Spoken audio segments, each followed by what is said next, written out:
마가복음 16장 14절에서 20절입니다. 마가복음 16장 14절에서 20절 함께 읽겠습니다.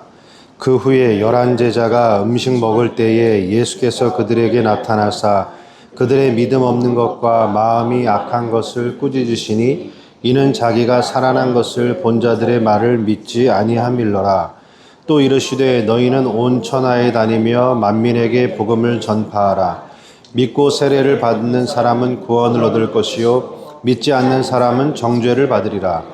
믿는 자들에게는 이런 표적이 따르리니 곧 그들이 내 이름으로 귀신을 쫓아내며 새 방언을 말하며 뱀을 집어올리며 무슨 독을 마실지라도 해를 받지 아니하며 병든 사람에게 손을 얹은즉 나으리라 하시더라.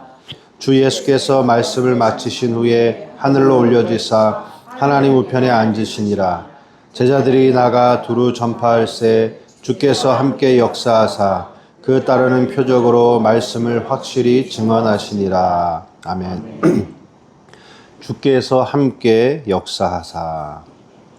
마가복음이 오늘로 이제 끝이 났네요. 그죠?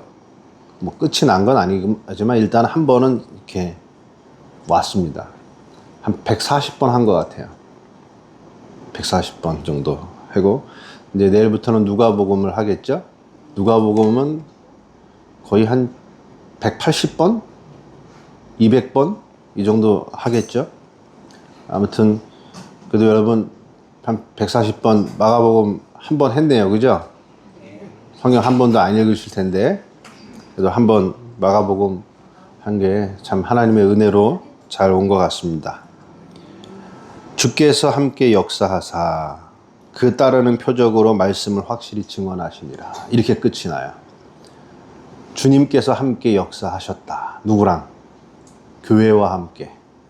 그래서 표적이 따랐고 그 표적으로 그 말씀이 맞다는 것이 증언이 되었다. 증언이 되고 있다. 증언이 될 것이다.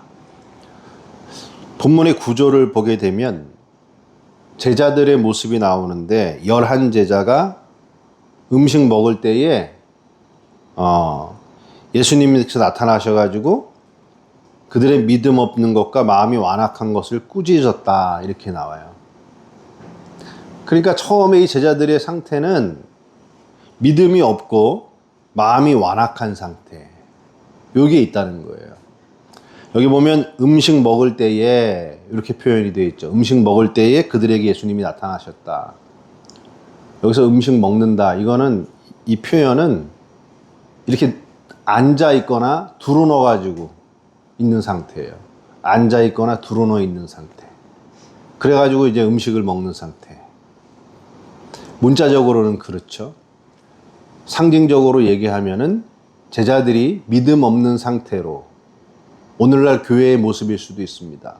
목사님들이 믿음을 잃어버린 상태로 성만찬을 행하고 거의 누워있는 상태로 그냥 목회를 아무런 능력과 권세도 없이 매너리즘화 되어버린 교회의 모습일 수도 있어요.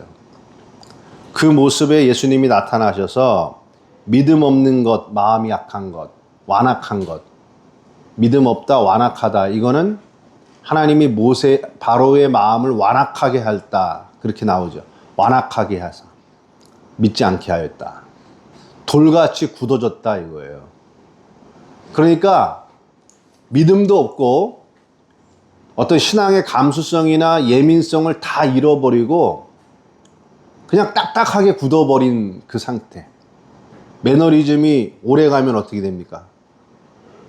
마음이 확 굳어버리죠.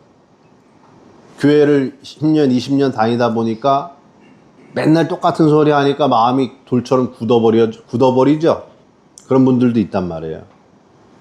그거를 꾸짖으시니, 그래요. 꾸짖는다. 이 꾸짖는다는 말은 그들이 가지고 있는 이름값에 수치를 안겨준다 이런 뜻이에요. 야, 네가 무슨 제자야? 제자로서 수치감을, 제자로서의 모습이 이 정도밖에 안 돼? 수치감을 느낄 만큼 강력하게 꾸짖는 상태. 이걸 지금 예수님이, 마가복음이 독특하죠. 이렇게 하고 있는 이 상태. 왜 그러냐? 자기가 살아난 것을 본 자들의 말을 믿지 아니하였다. 예수님의 부활하심에 대한 이야기를 본 사람들이 있는데 막달라 마리아, 그 다음에 시골로 가는 두 사람의 얘기를 들었음에도 믿지 아니할 만큼 완악한 상태. 이 상태를 지금 뭐냐면 꾸짖고 있어요. 이게 마가 시대가 겪었던, 그리고 초대교회가 뒤로 갈수록 겪게 되는 모습이에요. 예수님을 믿고 따르는데 믿음도 돌처럼 딱딱하게 굳어지고 매너리즘에 빠지게 되고, 그냥 사역을 하지만은 그냥 임의적으로 그냥 반복되는 습관적인 사역을 하고 있는 그 상태. 아무런 생명도 일어나지 않고 있는 이 상태. 그럼 어떻게 되는가? 교회의 복음의 사역은 힘들겠죠. 그런데 예수님은 여기에 두 번째에 복음을 만민에게 전파하라는 사명을 명령을 하시고, 그 다음에 따르는 믿음을 가지고 있는 자들, 믿고 따르는 자들에게 행해지는 표적 5가지들을 약속을 하세요. 그리고 나서 승천하셔서 하나님 보좌 우편에 앉으시고, 그 다음에 뭐냐? 함께 역사하사, 주께서 함께 역사하사 그 따르는 표적으로 말씀을 확실히 증언하시느니라. 그러니까 지금 이 제자들 공동체의 모습은 어떤 상태예요? 매너리즘에 빠져있고 믿음이 없고 완악한 상태에 있잖아요. 그런데 결론이 어떻게 냈어요? 예수님은 그들에게 다시 한번 사명을 주시고 표적과 능력을 주시고, 그리고 가시고 걸로 끝나는 게 아니라 그들 속에 함께 역사하셔서 하나님 나라의 복음의 역사를 이루어 가시는 방식으로 이야기를 해요. 그러니까 제자들이 한 게 있어요, 없어요? 제자들은 별로 한 게 없어요. 예수님의 은혜, 예수님의 열심, 예수님의 사역을 통해서 하나님 나라는 이루어질 것이다 라고 하는 거예요. 그러면 예수 그리스도를 통해 이루어지는 하나님 나라의 역사 속에서 우리들은 뭘 해야 되느냐? 여기에 이렇게 얘기해요. 너희는 온 천하에 다니며 만민에게 복음을 전파하라. 온 천하라고 되어 있는데요, 이게 원문 직역을 보면 절대적으로 모든 우주에 두루 다니며 이렇게 되어 있어요. 그러니까 절대적이라는 말이 있어요, 여기에. 절대적으로 모든 우주를 두루 다니며 모든 피조물들에게 만민을 전파해라. 그러니까 예수님의 죽으심과 부활이 유대인들에게 국한된 것이 아니라 온 우주에 속한다는 거예요. 온 우주의 모든 피조물들에게 전파되어야 될 복음이다. 이제 그거를 얘기를 해요. 그러면서 믿고 세례를 받는 사람은 구원을 얻을 것이요 믿지 않는 사람은 정죄를 받으리라. 굉장히 중요하죠. 믿고 세례를 받은 사람, 여러분 믿고 세례 받으셨죠? 근데 그게 이게 아니에요. 여기서 믿고 세례를 받는다는 것은 그냥 우리가 그 형식의 프레임은 가지고 있지만 본질은, 여기서 본질을 얘기하는 거예요. 예수 그리스도의 말씀을 믿고, 그리고 예수님의 죽으심과 연합하여 죽고, 그게 세례죠. 그리고 그의 부활하심에 함께 연합한 상태. 예수님의 죽으심에 참여하고 예수님의 부활하심에 연합해 있는 상태. 그게 뭐냐면 세례예요. 예수님의 말씀을 믿고 내가 아래로부터 온 나를 십자가에 함께 못 박고 예전의 옛사람을 내가 부인을 하고 이제 그리스도 안에서 얻은 새로운 생명에 연합하여서 새로운 삶을 살아가는 거듭난 자. 그게 뭐냐면 믿고 세례를 받은 사람이에요. 그들은 구원을 얻을 것이요 믿지 않는 사람은 정죄를 받으리라. 그러니까 여러분 믿고 세례를 받으신 분들이 진정으로 되시기를 바랍니다. 네. 자, 그렇게 얘기를 하고 그 다음에 표적 5개를 얘기를 해요. 표적 5개를 얘기하는데, 믿는 자들에게는 이런 표적이 따르리니 곧 그들이 내 이름으로 귀신을 쫓아내며 새방언 말하며 뱀 집어 올리며 무슨 독을 마실지라도 해봤지 아니하고 병든 사람에게 손을 얹은즉 나으리라. 처음에 나오는 게 뭐냐면 귀신을 쫓아내며. 우리가 마가복음 쭉 하면서 이 귀신이라고 하는 것을 무슨 머리 풀어헤치고 그러니까 눈을 이렇게 확 쳐다보고 너 나와 막 뭐 이런 거 아니에요. 여기서 귀신이라고 하는 것은 우리의 생각과 영, 내 삶 전체를 구속하고 있는 악한 세력이에요. 그거를 영이라고 하는 거예요. 귀신이라고 하는 거예요. 내 생각과 여러분 내 생각과 내 삶의 방식이 지금 내가 자유롭게 가고 있습니까? 아니면 뭔가에 구속되어 있습니까? 구속되어 있잖아요. 마약에도 구속이 되어 있고, 그죠? 어떤 질투에 구속되어 있고, 어떤 이데올로기에도 구속이 되어 있죠. 어떤 잘못된 종교에 빠져가지고 거기에도 구속되어 있죠. 뭐 예를 들어서 뭐 우리가 그 해외 선교를 나갔을 때 제가 이제 원장님 그 자서전에 와서도 오라 보니까 네팔 그 아이의 눈을 이렇게 보면서 너 귀신 들렸구나 이런 말이 나오더라는 거예요. 그게 무슨 어떤 그 귀신이 쏙 들어가 있는데 그거를 단순히 말하려고 그러는 게 아니라 그 아이의 심령 안에 그 우상 숭배의 악한 영이 그 안에 들어가 있는 거죠. 그래서 그 아이를 완전히 사로잡고 있잖아요. 그게 꼭 이슬람이나 어떤 힌두교나 이런 것만 얘기하는 게 아니잖아요. 우리가 살아가고 있는 이 세상 속에 우리를 구속하고 있는 것들이 있단 말이에요. 그것이 나는 내 생각으로 살아가는가? 아니죠.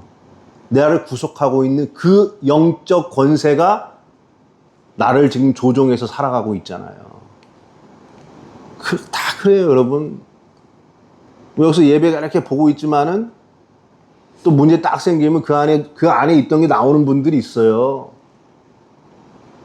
그 안에 사로잡혀서 거기에 자기의 이성과 자신의 감성을 합리적으로 판단하지 못하고 어떤 물질이나 어떤 이윤이나 자기의 어떤 복수심에 대한 것들에 사로잡혀가지고 하지 못할 행동들을 한단 말이에요.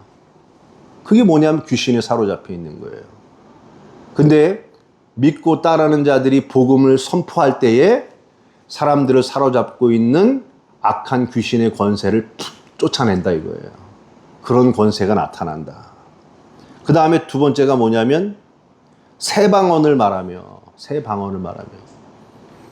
유튜브 보면은 가끔 가다가 치유 집회 이렇게 하는 거 재밌어요.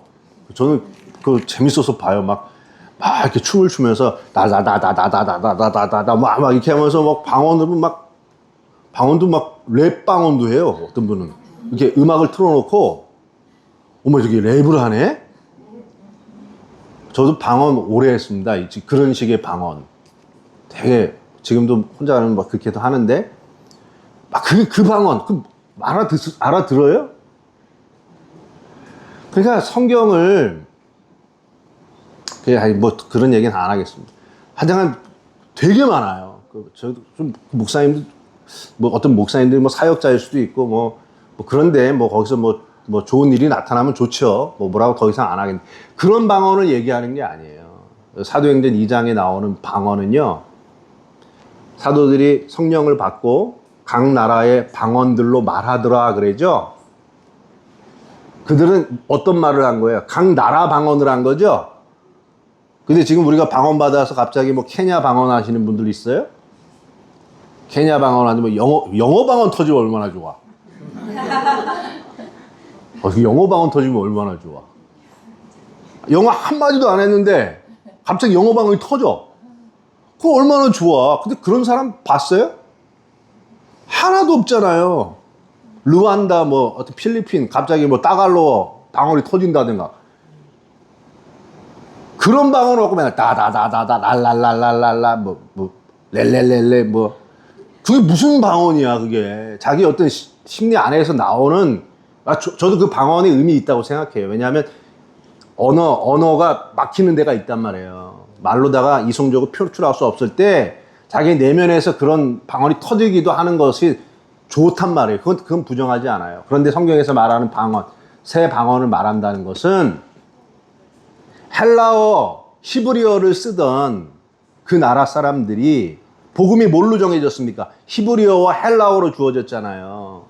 히브리어와 헬라어를 받은 이 나라 사람들이 여러분 한국어를 쓰고 있는 사람들한테 복음을 전해.